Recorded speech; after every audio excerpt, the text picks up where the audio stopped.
PhD, and I hate school. I hate everything about it. So somebody say, E, if you hate school so much, why you get a PhD? Because I hate school, but I love options. You can have average skill, but you can't have average will. You can't have average will. Like your will has to be phenomenal.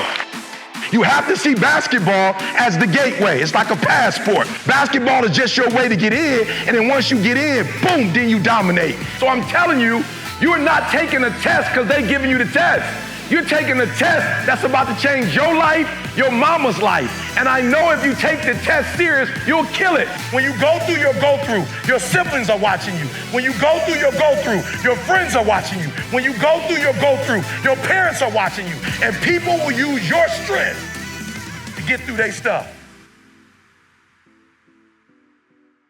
Yo, what up? What up? What's up?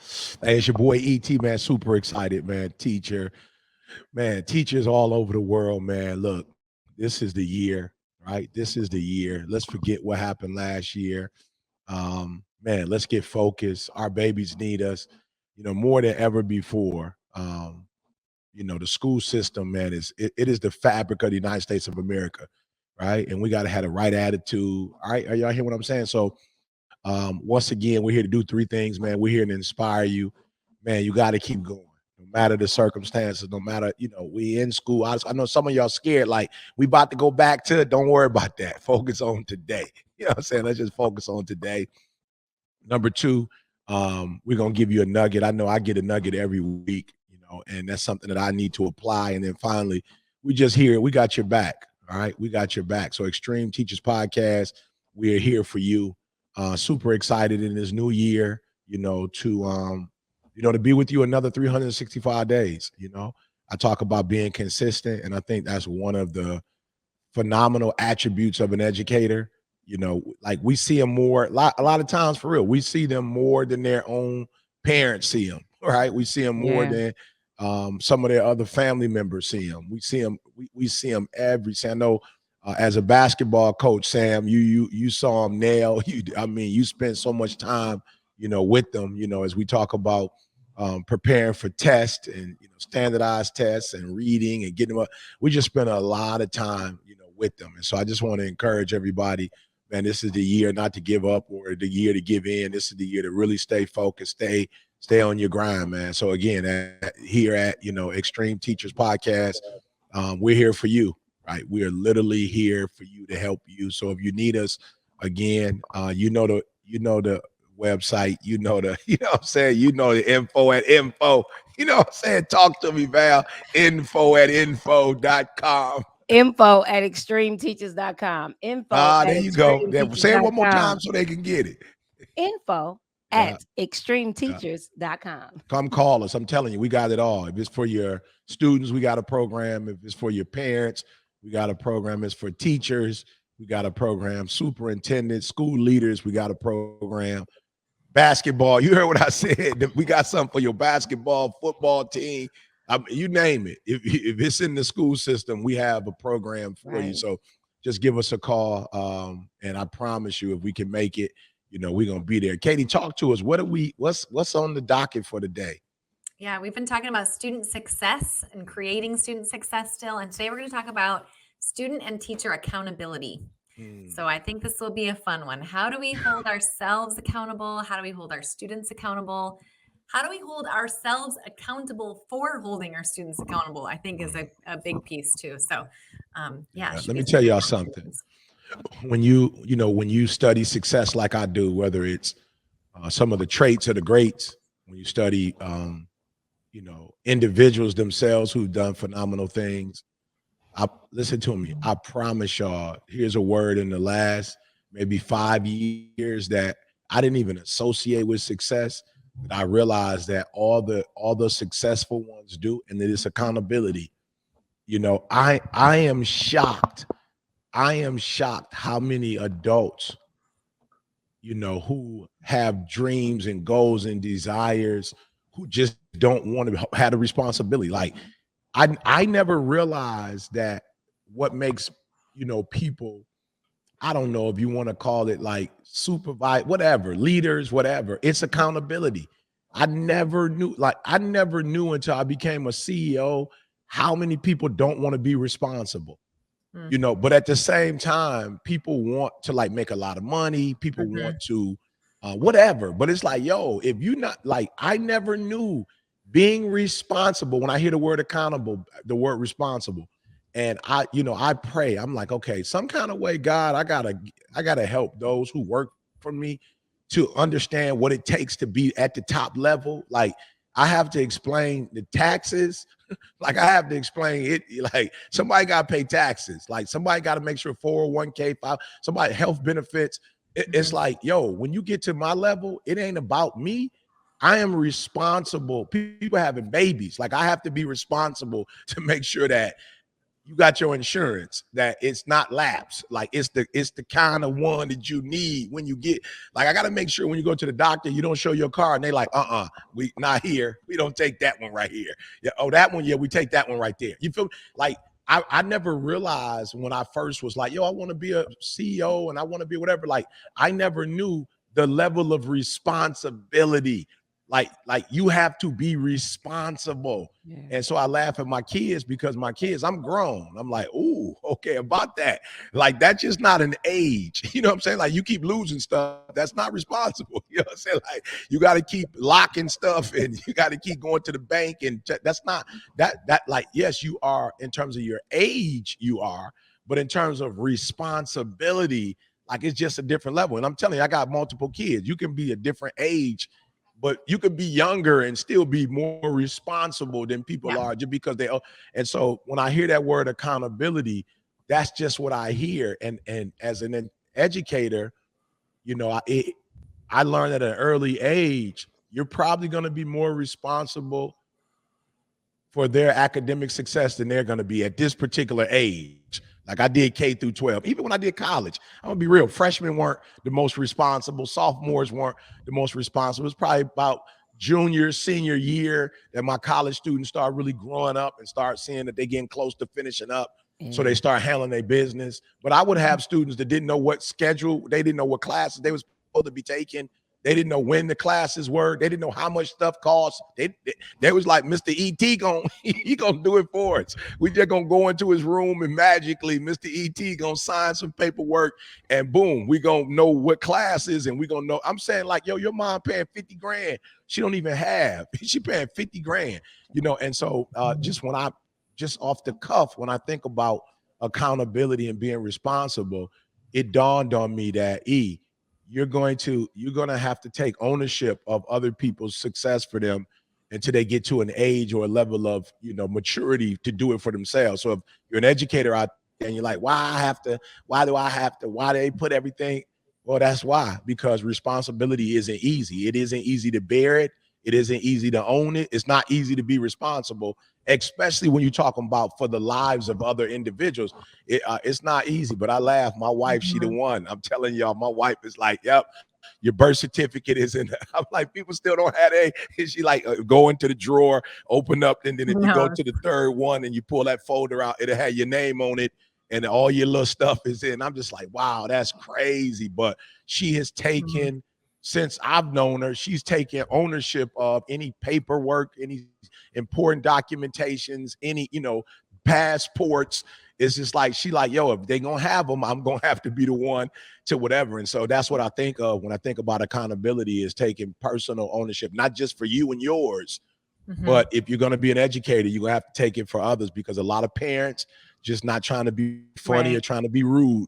But a lot of parents are just like, yo, I didn't finish school. So how in the world you think I'm going to help you get through this new math? You know what I'm saying? Like, I didn't know how to do my math. I can't do this new math, these standardized tests. Like, I can't pass that. So a lot of parents just throw their hands up and just say, it's too overwhelming for me. Let the Mhm. teacher do it. So yeah, that's me. I don't know who else wants to jump in, but that's what I think about when I think about accountability. Yeah, the first thing I think about, to me, the first step as a teacher is who you're not around and what you don't do. That teacher lounge is going to be full of Mhm. Mhm. teachers who do not want any more responsibility. And I get it because it's always an initiative, it's always a program, it's always another acronym. That's not what I'm talking about. And as a teacher, you are entitled to complain every once in a while about the system at hand. But you have to be very, very careful about being around other teachers who literally don't want to do anything but sit in their classroom. And I do mean just sit. And not really facilitate the learning of the kids. And so that's, to me, that's the first step, making sure you're not around certain individuals. Yeah. For me, one of the things that my mother always said, don't eat in the teacher's lounge, Janelle. So that's perfect. Like, that's perfect. But accountability. So one of the hardest things for me to grow, and it pierced me, but I grew as an educator. There's a website. I don't know the website. It's like Grade Your Teacher. Oh, I think I've heard of this. Yeah. And my students, I think I told y'all the story, but my students, I went on there. I don't know. It started going around. So go check it. So I went to see my name, and my 9th period students went on. It was like, she never teaches us. She always gives us worksheets or just give us the work. And I was like, what I teach? But they didn't get the foo-foo la-la is what I call it. They didn't get all the energy that the earlier classes got, because they were 9th period. I was free 7th and 8th period. So 9th period was just in the way. So I would just blaze through 9th period. I would teach them the first, because the lesson, I could go through it, give them the work. That's and I good. I wouldn't give them an extra. And I was like, what y'all mean? And I had to like sit with that for a minute. And the comment they made, she only teaches when the administration comes in. And I was like, what? And then when I start, is it fact or is it my feelings? Is it fact? Is it a fact? And then I was like, you know what? I do, because I was the cheer coach, I was the pom coach, I was the tumbling coach. So I'm ready. We got a game that day. I don't have time right now. I'm getting everybody together because the game right after school. And when I had that accountability, I was like, wow, I got to do better. I got to do better. And that changed me. So what I began to do was allow my students to evaluate me anonymously. So, and it changed me.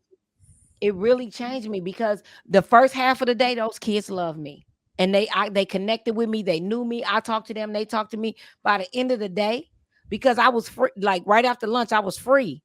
So by that 9th period, it was like, come on, y'all, let's go. Come on. And they felt it. And I didn't realize they felt it. That's So good, Val. once they started evaluating me, I changed. Now, for me, Val, it was the smart students felt like I didn't show them no love. Oh yeah. You know what I'm saying? And it was weird because I wasn't intentional and deliberate about, that. But to your point, our principal, who absolutely loved me, but she did the evaluation boy, like the lesson plan, that some of that teacher stuff, lesson plan, evaluate, what I'm saying, quarterly report, that kind of stuff, so she had pulled me to the side and was just like, yo, I know this is going to seem weird to you and it's going to throw you off, but there are students who are saying that you don't give them no attention. And I was like, what? Who? You feel me? I was like, and who? Who could that be? You know what I'm saying? Like, come on now. Like, you can have half my money back if this is the truth. Like, I'm not on that. And then, she broke it down and was like, in terms of attention, even showed like after school, she showed the kids who would travel with me. And it was almost as if you got punished if you were a good student. You know what I'm saying? It was like you got punished by me if you was a good student. And I was just like, whoa, that's weird, But as I sat down and, really went through the accountability, like you talk about the evaluations, that's accountability. I realized I favored students who were more like me. If you had struggles at the crib, if your old dude wasn't in your life, if you struggle academically, if your reading was poor, like I would spend more time and attention on that student because I felt like, they don't have anybody that's accountable for them. Like they don't have anybody responsible for them in the same way that, star students do. Star athletes, it's usually like the star athlete, everybody, you don't have to, star student, you're a valedictorian. Everybody just, open the door for them before the door even, what I'm saying? Like as they're walking in the school, just all the doors open for them. And I was like, I'm not going to be that person and end up actually being that person, but just the adverse, because it was like, y'all already straight. Y'all already getting a lot of support. Y'all got letters coming. Y'all got teachers that love y'all to life. Y'all get perks. It's these babies that nobody's paying attention to that, we need to whatever. And my supervisor, I used to love, man, I promise you, I loved her. She said, Dr. Frazier, she said to me, she said, Eric, we teach all students. She's like, I know exactly what you're doing, but we teach all students. You know what I'm saying? And I was just like, wow, you're right. You're right. I got to find a way to love these little, these little goody two shoes. I got to find a way to, got to find a way to, whatever. But it wasn't hard, because they wanted the attention. They wanted the love. They saw the energy I put in. I'm taking these kids on trips after school. So it wasn't difficult, but it was like, for real, I had this is why accountability is so important. I had blinders on. Yeah. You know what I'm saying? Like I had blinders on, I don't know if we ever talked about it on the show or not, but a lot of accidents are caused by blind spots. Now, they do a better job these days with the lights and stuff, and even some cars, like your seat will shake, if you have a car. But back in the day, with the 98, the Coupe de Ville, they didn't necessarily have those on the Coupe de Ville. You know what I'm saying?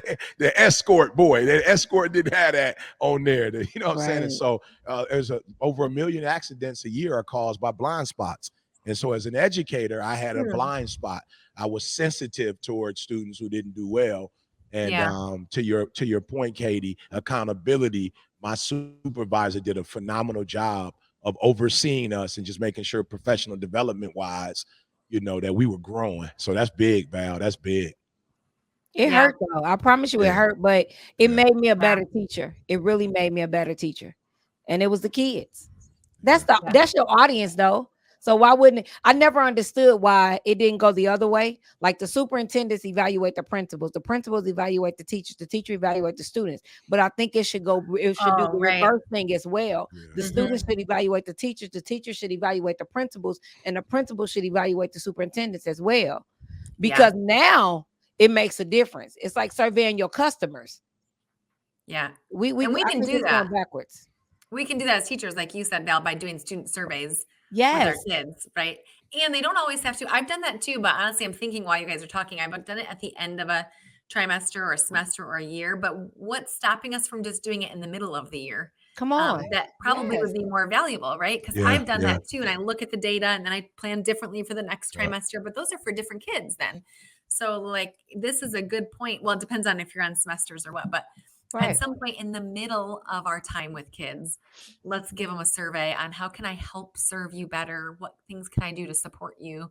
And then we can adapt what we're doing to make sure that we're providing good instruction for them instead of waiting until the end to get that feedback. Yep. Yeah, I see it on a weekly basis. Go ahead, Sam.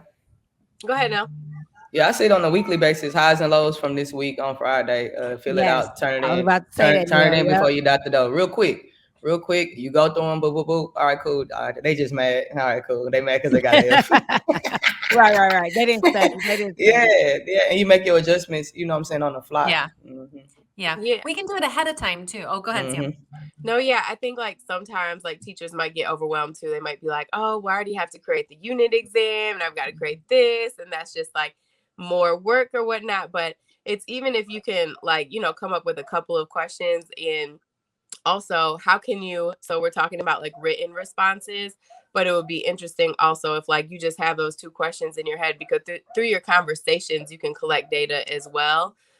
Because, some kids will just, here you go. This is how I feel about it. This is how I'm feeling right now. So giving that option too, to either voice it or write it, I think is key.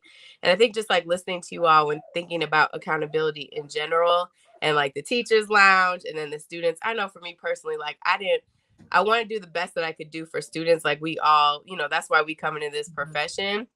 But sometimes we're just, strained for time and all of that. But I also think that it is key. So we're talking about like the teachers lounge and going in there and like maybe some negativity in there, but also how do you build that accountability in a positive way with other teachers or other staff members in your building? Because like you said, we all have blinders, but sometimes even another educator can see something that you can't see. So whether it's asking them, hey, can you just come observe my class during your planning period? Like, can you just give me some feedback? What do you That's see? good. That's I good, think Sam. is key also. I love that, Sam. I think it's Yeah. beneficial to find a mentor that's the opposite style of you. So like Mm. my mentor, which was my head like basketball coach when I went to school there, and then I would had the opportunity to coach for her. Her style like isn't like I mean she got some eye, but she ain't high eye.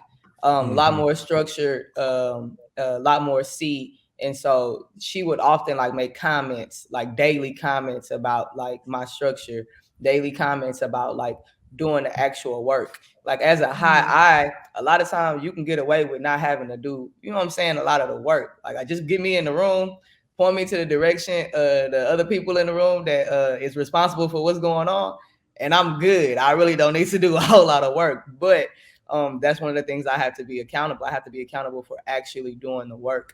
So I would say find a mentor that is opposite of you, of your kind of like personality, and it was extremely beneficial for me. That's great That, advice. Because yeah. how often do we find the teachers that are like us, or even like administrators, counselors that become our buddies because they care about the same things we do and have the same style? So that's really good advice.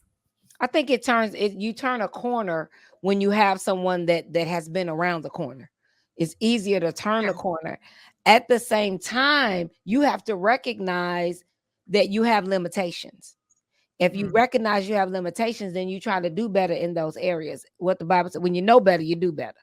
Right? Yeah. So, and I believe in education, what we think, well, I'm not gonna say this, but I'm gonna say it, right? Because it ain't about you. But we have the answer key. So we forget that we're supposed to grow too.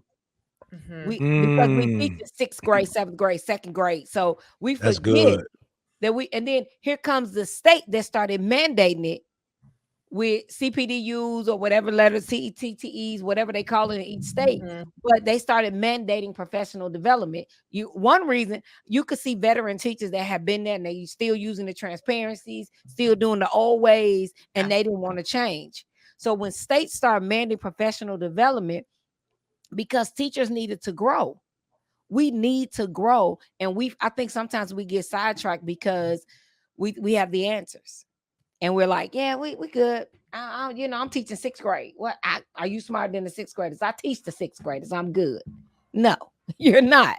So how do we keep going and how do we grow? And I think that accountability is part of the growth. So not just not surveying your student, not just surveying your students, but get a balance. Get the mentor. You got your students, Right. and then I believe the assessment truly helps because it gives you that other side, and it's not an opinion. It's the results of an assessment you took. Yeah. Because sometimes the messenger, we say the message is not as valuable because of the messenger.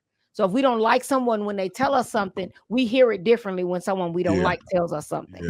So if I don't like my administrator, when my administrator gives me constructive, I don't even like criticism, but constructive growth points, I don't hear them the same because she don't like me. Just like a kid, I used to tell my father I got an F because the teacher didn't like me. He said, I'm thinking your answers was wrong. Nah, couldn't be my answers. Couldn't be my answers. Good to hear that. Yeah. You know what I'm saying? That's too simple. Right. I was like, no. I had a college experience all through high school, all through K through 12. I'm an amazing writer. I knew my voice as a writer very, very early. Never struggled in English. Like English was like my strong suit. Man, I get to college, Seward County Community College out there in the middle of nowhere in Kansas. And this professor, listen, I don't remember none of these professors' names, but I remember his name. Mr. McLoden was my English teacher. I had an encounter. Y'all had an encounter. And this man gave me like it was either like a low C or a D. Ooh. Like not just on one of my papers, but like overall. And I was just floored that number one, I was even capable of making such a grade in English. And I thought it was personal. You know what I'm saying? I was one of the only Black kids there, you know, all of that. So you kind of go down that route. And then I realized, well, look, this man is in charge of this class, and unless I'm ready to take up like a class action suit or something at 18 years old, I better just do whatever it is that he's saying do to get the grade. And as I start doing it, I start realizing, oh no, like this man don't have no personal vendetta against me. It's just time for me to grow as it relates to being a writer. And I really did make a C. Like it just is what it is. And so you just have to ask yourself sometime, regardless of who the message is coming from, what the person sending the message look like. You have to ask yourself, is it true though? Like it's fine, it's fine. I feel you. I feel you. I feel you. I feel you. But is it true? Right. And if you can be sometimes responsibility and accountability is not even a thing that a person can do because they are not honest with themselves. And so not being able to be honest with yourself really prevents growth. So if you can be honest with yourself, then you can tap into accountability and responsibility and mentors and all of that other stuff. But you can't even get there if you won't be honest with yourself. I like that. I used to say, are you having a Kiki moment, Val? Is this a Kiki moment? You and your feelings. Like, get it together. Come on, Sam. Get it together. Hey, you know what though? I think Val, you said something I think was interesting that we need to take ownership of. Accountability is really meant for growth.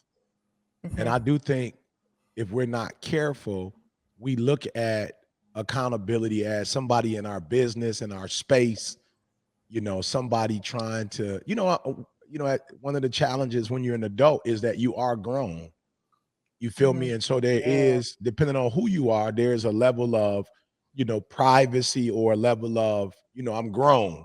You know what I'm saying? Like I try to define that, Nell, but it's just it is what it is. I'm grown. You feel me? I'm a professional. You are, but I was saying to somebody earlier, if you've ever watched the marathon, if you ever watched a real marathon, and I'm talking about the people who win, like my man from Ethiopia, you know what I'm saying? Like, people who win. My man from Africa, you know what I'm saying? Like, I don't know what they be doing over there, but again, what they do over there is run. So the reason why they get into the Boston marathons and they're able to win is because they run, and they run in 100-degree weather. They run with no shoes on. They run in the mountains. You know what I'm saying? So when they get to America and they just got to run in Boston, you know what I'm saying? It's not that deep. But what I didn't know, because they set records every year. So I was like, okay, I got to figure out how y'all running 26.5 with the ease. Like this seemed like I can't do 4 or 5 without feeling like I'm about to die. Like, how do you do that many miles? But what I discovered on this last run, not the last run that they run, but the one I studied, is that they have a group of people in front of them that are holding them accountable, meaning these dudes like swap out and they running fast. And so he trying to keep up with them. Then he's got a group behind him that's like on his butt, like, come on, let's go. So it's not just people in front of him or just people behind him, but people before and behind. And that's a part of his regiment. He's not just running alone. He's not. I don't know what it is about the way the brain is designed. I'm not Carl. I got to try to see if I can get Carl on the podcast. But there's something medical that happens when you get pushed. Your brain says stop. Like, don't do that to me. So the brain is designed when it feels pain or pressure. The brain is designed to stay stop, quit. Don't put me under that stress, or don't put me up under that pressure. I'm not trying to die, or I'm not trying to get hurt. So oftentimes people who are successful have other humans that do the pushing for them, that say, you can do 2 more reps. I'm like, bro, I just told you I can't do 2 more reps. I've done as many reps as I can possibly do. But that dude yelling at you, 2 more, you can do it. Go, go, go. Think about your mom. Push it, push it. This is for your children. Push it. This is funny, Katie, but yesterday, Aubrey hit me up.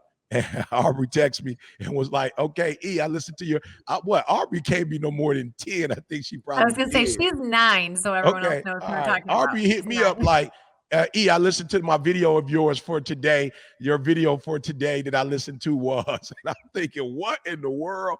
But she's like a 9-year-old listening to my videos every day, like, yo, pushing herself. Like, you pushed me this morning, and she wrote out how I pushed her this morning. You know what I'm saying? I was dying laughing. And so what up, Spider-Man boy? Hey, King. I love you probably can't hear through the thing. Spider-Man cameo. So I'm just saying, those individuals who do beyond what they believe they're capable of, they all are getting pushed by somebody. Have someone They holding them all have a accountable. spotter. They all have a coach. They all have and I just know I'm being honest. I had to change my perspective. My daughter came to me. My daughter came to me, you know what I'm saying? Doing like over the years, bless her heart. My daughter was like, yo, dad. I was like, what's wrong? She's like, you got a problem with correction? And I was like, why you say that? You know what I'm saying? Like for real, my daughter would be like, I ain't trying to be funny, but it just seemed like you get aggravated with correction. You know, she came to me for real. It just was like, yo, you know, like she was an adult, you know, and was like, yeah, it just seemed like you just don't, you ain't really smooth on criticism. Like it seemed like you take it personal when somebody criticizes you. And I was like, wow, you know, it's my daughter. So she lived with me. So I had to like kind of listen to her. My wife was like, I've been telling you that now. I've been on that. You know what I'm saying? I'm like, I don't know. It was hard to hear from you. I felt like you had hidden agenda. You know what I'm saying? You was manipulative with it. You feel me? My daughter is coming pure. You feel me? But I there was a time where I had to look at it, especially we were taking these assessments and all of that. And I had to just be like, yo, your relationship to correction stinks. And so it's going to be difficult for you in some areas to grow and take it to the next level. If as an educator, you think you got it all. And again, here's what I had to realize. Yeah. Just because somebody came to me and told me that this area wasn't good, it didn't negate all the other areas. And I think that's what we think sometimes. I think we think when somebody says you suck here, that we just feel like we just suck in general. You don't. Yeah, it just means that area you could improve or do better. It doesn't even mean you stink in it. You probably might be good. You could be great. You might be great and you could be phenomenal. But it means that people see that there's an area, there's room for growth. You know, and so I did. I just had to go back and was like, yep, when my mom used to tell me stuff, you know, when this person used to tell me stuff, I was like, I wasn't trying to hear it. You know, I feel like I'd rather do it the way I want to do it and succeed or fail than do it the way you want me to do it and maybe not whatever. But I had to really deal with the fact that like, yo, you have a bad relationship to this thing. You don't have the best relationship to accountability that you need. So I'd rather just, you know, hey, I'm gonna do it. I say I'm gonna do it. I'm gonna do it. Don't call me about it. Don't ask me if I'm doing it. I'm doing what I said I was gonna do. You know what I'm saying? I got this. And it's like, no, you don't.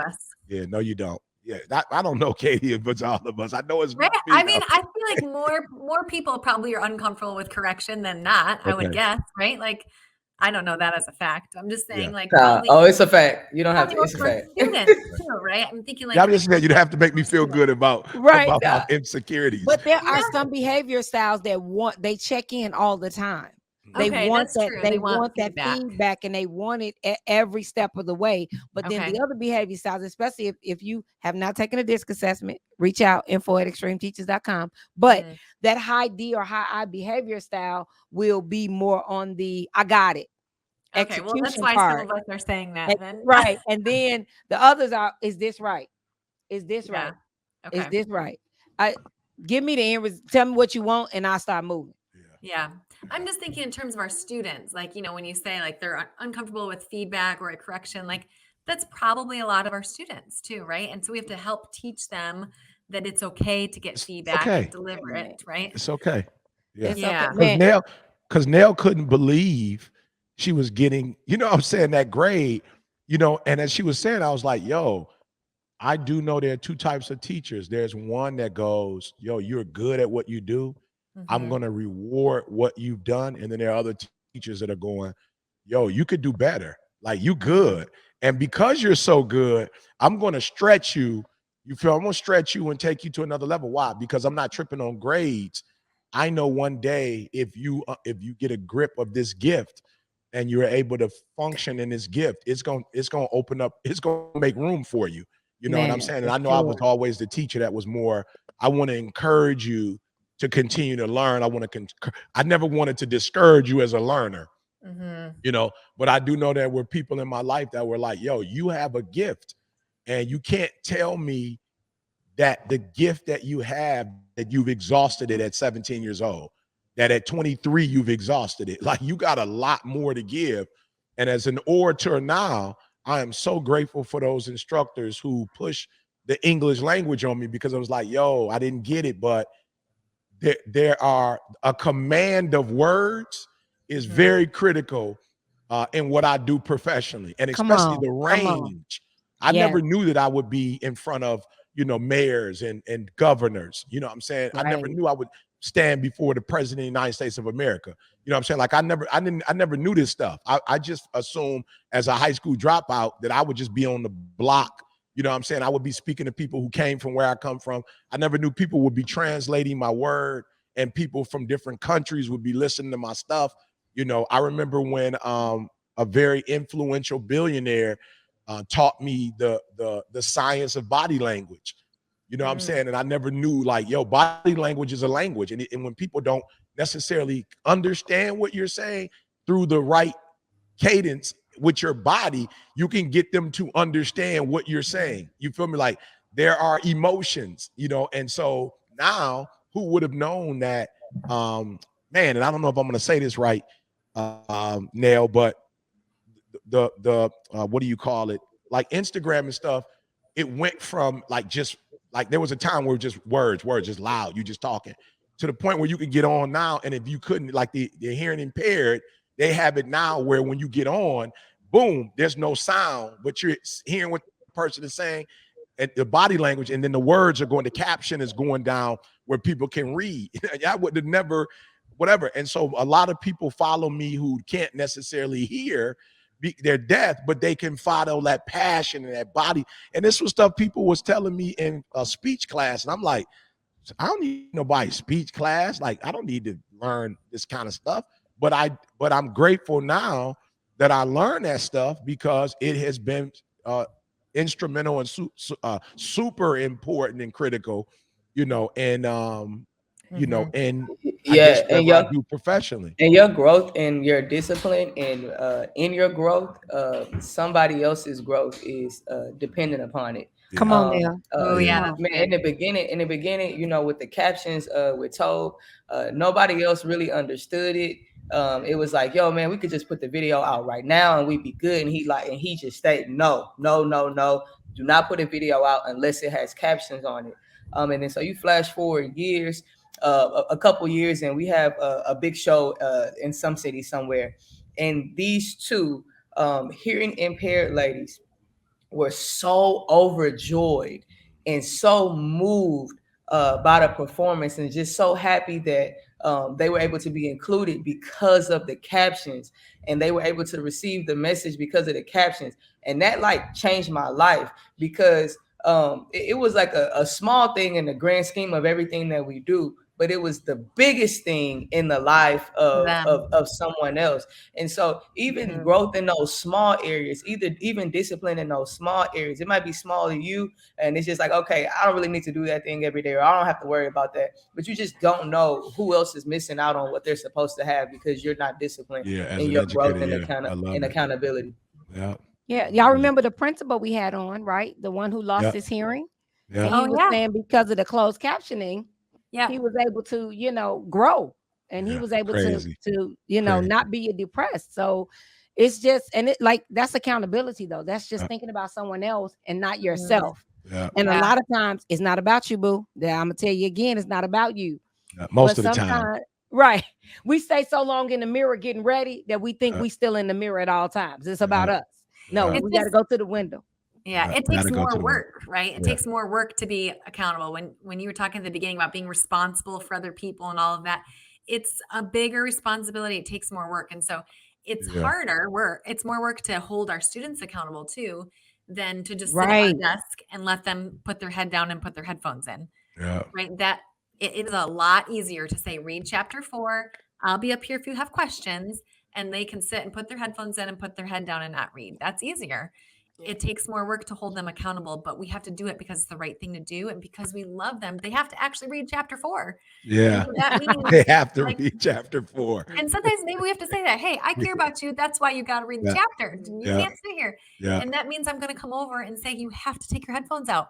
I believe in you. Take them out now. Pick your And that's head up. love.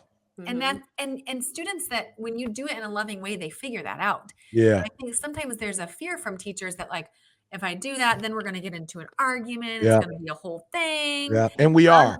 You might. And you might. It might happen. And we are. Challenge accepted. Challenge accepted. Absolutely. Yeah. But But if you love me, to your point, it may take me a week, a month. It may take me months. It may take me The years entire before I get it. semester. Yeah, It it might. may Yeah. take me years. But I will tell you this, Katie, for every teacher that did right by me, I'm grateful. Matter of Yeah. fact, Mhm. I just was like, yo, I gotta call Dr. Freisen. You know, that was the teacher, that was the principal I told y'all about. I was like, yo, I gotta call her. You know what I'm saying? Like, I gotta call her and just say what's up. I miss her. Like, Aw. she was one of those supervisors that had such an important um impact on my life. And here's the thing that I loved about her most. I knew she loved me.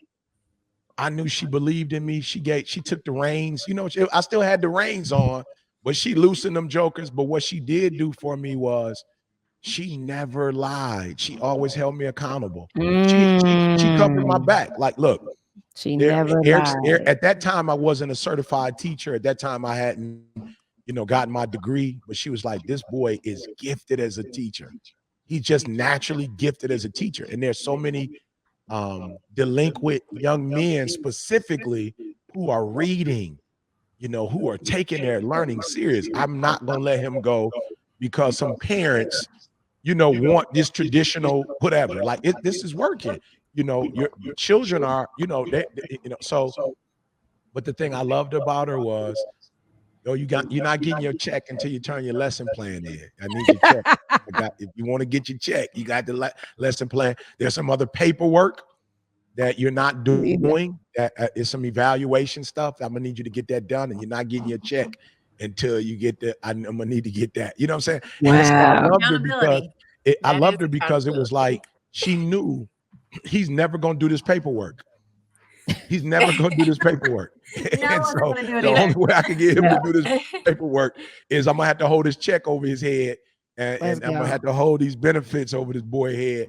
But now looking back, I'm like, yo, she made me comfortable with discipline. She made me Mhm. comfortable with you just can't do what you like. Right. This is a What needed. discipline. Mm. Teaching is a Mhm. discipline. It's Yeah. a multiple discipline, and it's just some stuff that you're gonna have to do, and so I think about her all the time. I'm not gonna lie and say the weeks that she told me to do it, I was geeked about it, but I do know that I look back now and I'm like, yo, I'm where I am because you didn't let me, you held me accountable. And Come again, on. I know a lot of coaches, y'all gonna get mad when I say this, but I grew up in an environment where literally when you were gifted, people made consensus for it. Like, when you were gifted, you got the hookup. It was just certain things you just knew, Yeah, like, it's yo, true. I'm gifted. I knew football players, basketball players that didn't go to class. They were gifted. They Yeah, was on their way to Mhm. Florida State. They was on their way to true. University of Miami. They was on their way to See? Michigan State. Yeah, They that just happened on the like boy they got the side. hookup. That happens on the boy side. That don't Yeah, really the happen boy like side. that. Oh, Okay, uh-oh, okay. I didn't know that. I uh-oh. didn't know that. Because Okay, girls but I'm just don't saying. like, you can't spend the rest of your life hooping. It don't matter how long you get to do it. You can't do Yeah, it for yeah, the rest yeah, of your yeah, life. yeah.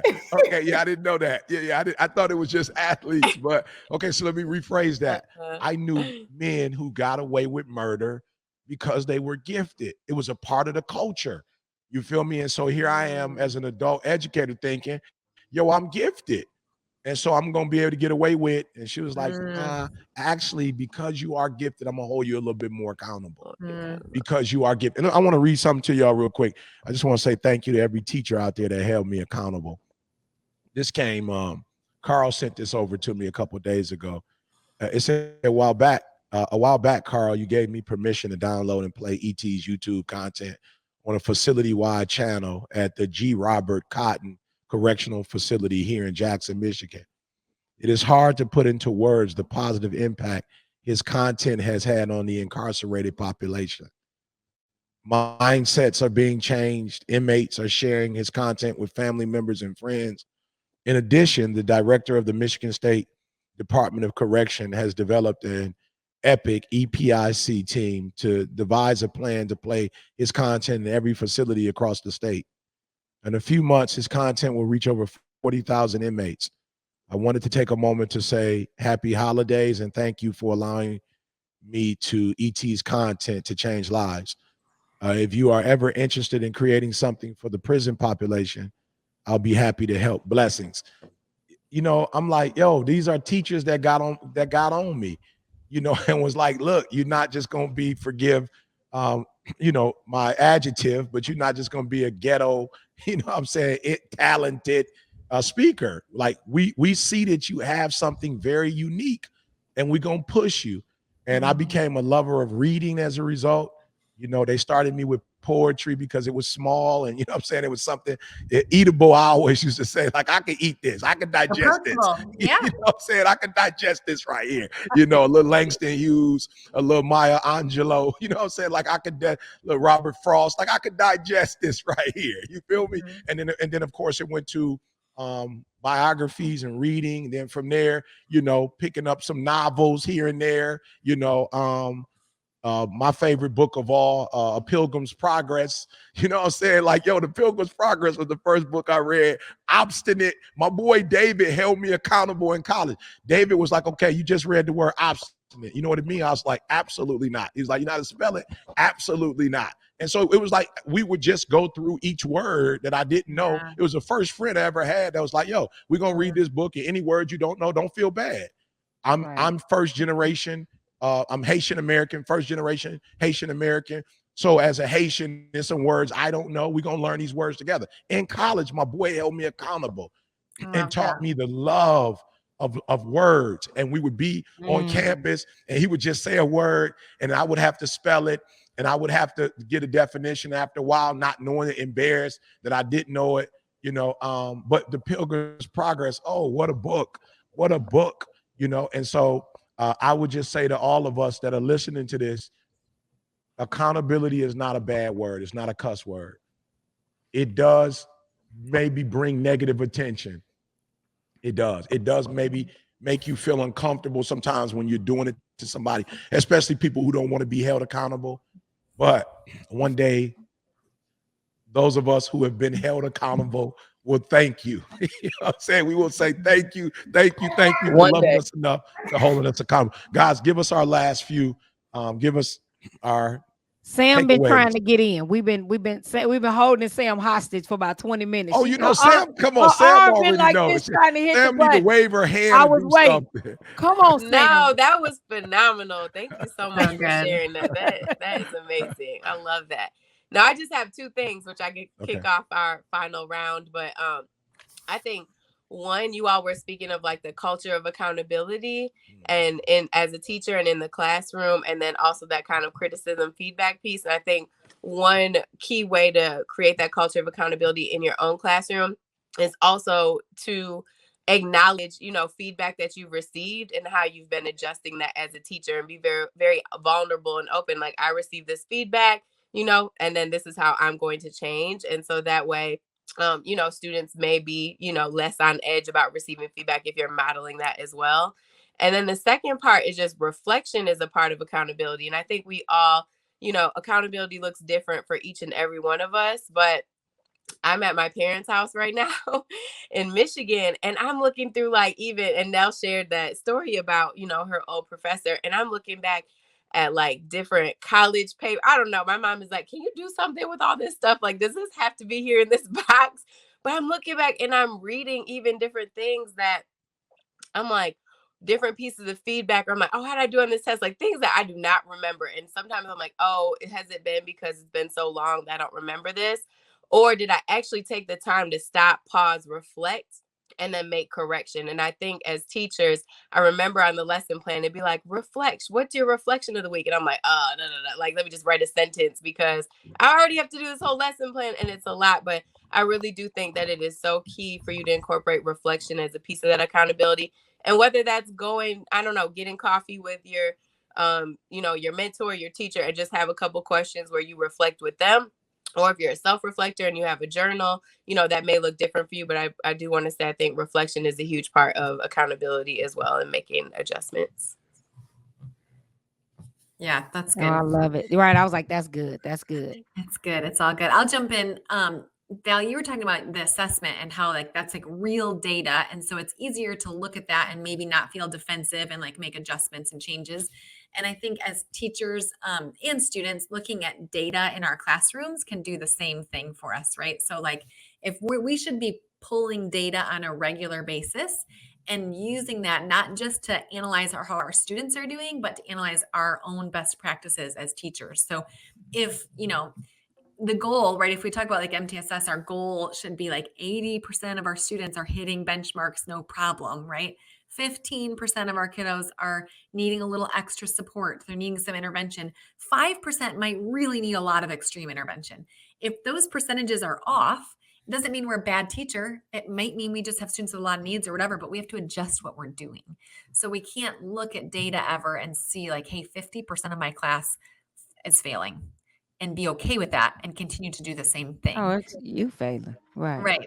Right. But I think that's a conversation that, we do have to have more often. Like we are saying like, oh yeah, of course.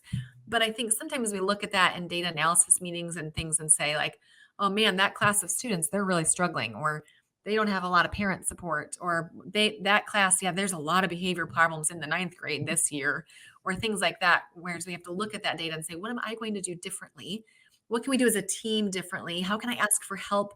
Because if a certain percentage of my students are struggling, then let's use that data to help us then change our practices to make sure that more of them are being successful. I love that. I love that. That wasn't a word I like to hear, data, back in the day, but I love that word now. No, we have to use it though. We have to. Any information that's going to assist us in what we do, and I just want to say to those teachers out there, who are who were ignorant like I used to be.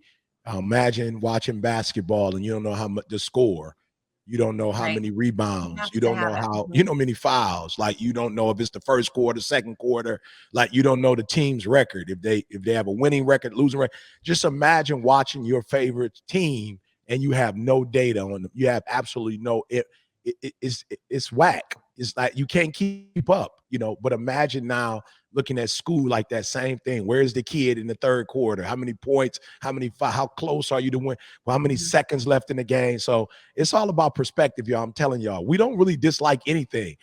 That's not the truth. We just aren't informed. So we feel like, oh, when we're not informed or something seems difficult or hard or it doesn't make sense, of course we're gonna be like, get rid of it. But I'm telling you, when you see the value or the importance of something, yeah, it takes to a whole nother level. All right, talk to me. I got 2 more, y'all. Let's go.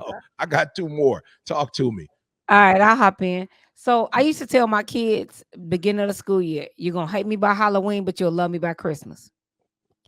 I would every year I would say that. My Get them son, ready. right? My son is 40, and he says it. He tells me that now. He said, "I remember you used to say that." So a lot of people don't know. My son was my 8th grade student.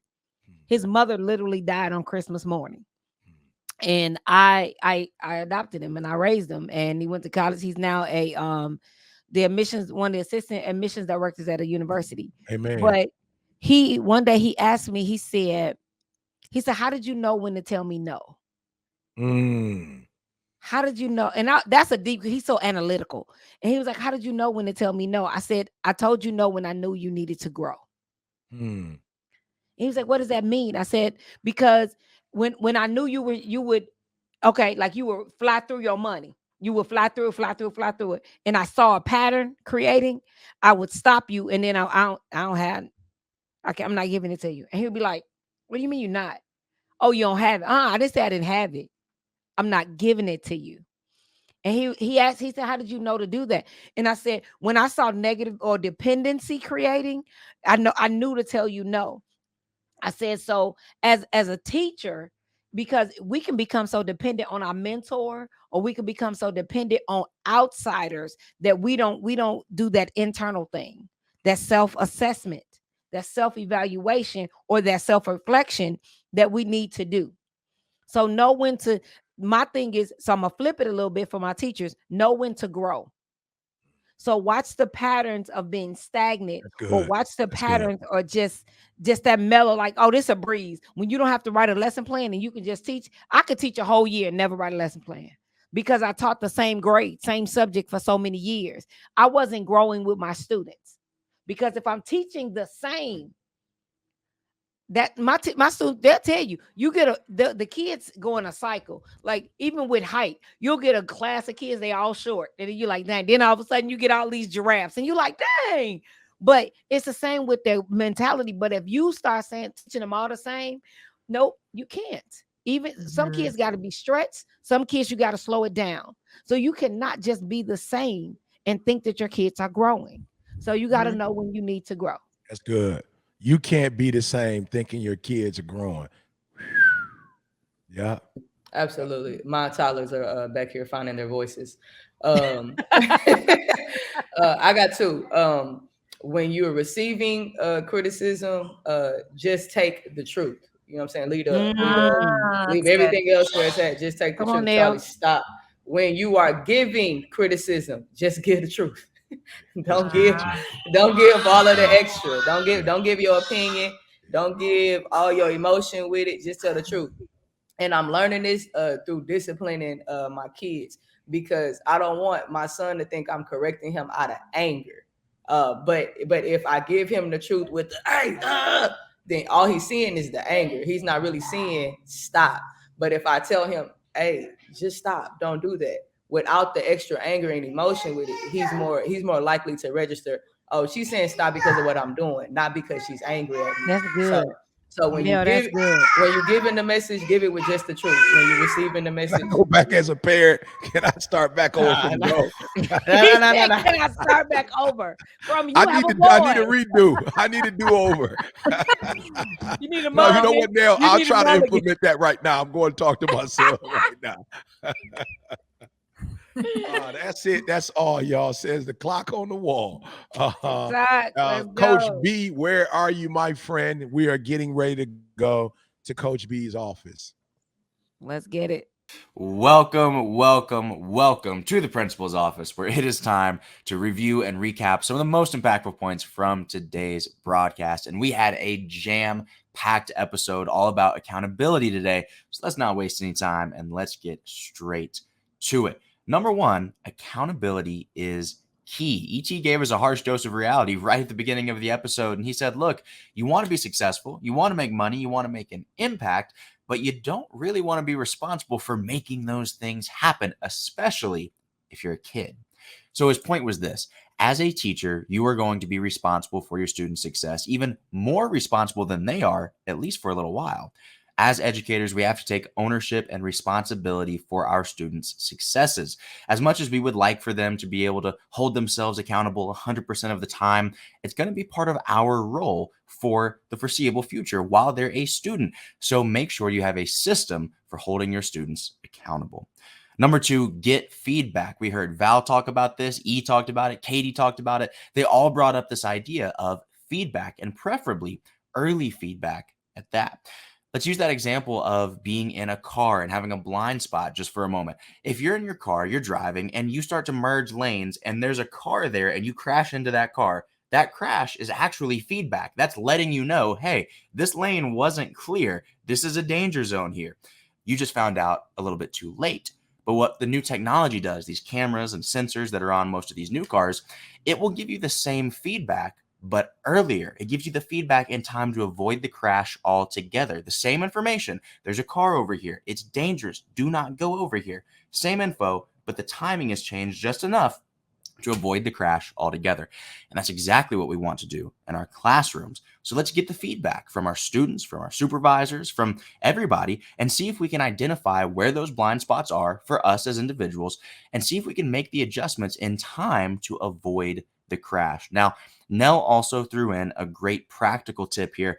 Find somebody totally different from you from a personality standpoint. Find somebody different from you to get that feedback from, and it'll open your eyes to a new perspective that you may not have considered yourself. Now, last but not least, be honest. Nell took this idea of feedback a step further and said, look, if you can't be honest with yourself, then you can't even use the feedback that you get. So every time that you receive feedback or constructive criticism, just ask yourself, is it true? Remember, Val said that the purpose of feedback is growth. So take what's true and leave the rest. It doesn't mean that you have to have an emotional reaction to what was said. It just means that we have to use that feedback to improve. And in order to do that, we have to be honest with ourselves.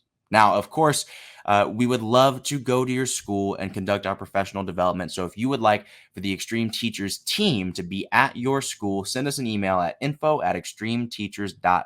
extremeteachers.com. And of course, don't forget to visit our website, www.extremeteachers.com, to learn more about becoming a certified extreme teacher, to take the DISC assessment, and explore all of the products and services that we offer that can help take your school to the next level. And last but not least, do not forget, use the link in the description below to nominate a teacher to be spotlighted on the podcast. And of course, for today's spotlight, we want to go back to another one of our certified extreme teachers, Mr. Frederick Shegog. He said that what he loves most about teaching is that he can empower the youth and leave a lasting legacy. It's all about that long-term impact. So Frederick, thank you so much for doing what you're doing, and keep up the phenomenal work. Now, as we close out another episode, I got this really interesting study. I heard about it the other day, and it's all about how human beings are fundamentally wired to not be extreme. All right, hear me out on this one. It said that these researchers, these psychologists, they started going to people's homes, and they would knock on people's doors, going from door to door, and they were basically posing as home energy specialists that work with heat and air conditioning and all sorts of things like that. And for half of the doors that they knocked on, when the resident answered, they would say, hey, we're performing checks on everybody's energy consumption in the neighborhood, and it looks like you're using 30% less than average for your area. Congratulations. But for the other half of the doors that they knocked on, they did the exact opposite. When the owner answered the door, they said, hey, just a heads up, we're measuring energy in the area, and it looks like you're consuming 30% more than the average resident of this neighborhood. And the craziest thing happened. They monitored the energy meters at all of these people's houses for the next couple of weeks. And the people who were told that they were using less than average, well, they started using more. The people that were told they were using more than average, they started using less. What does this tell us? As human beings, we are wired to fit in. We're wired to have this natural tendency to collapse to the average, to the mean, to the middle. Why? Because it's comfortable, it's natural, and it's easy. Being extreme, on the other hand, well, that takes effort. It takes a willingness to be different, to go the extra mile. It takes a special type of person to step out on your own accord out in this world and dare to be extreme. That's why we're so glad that we have you here with us on this movement of like-minded teachers trying to be extreme, trying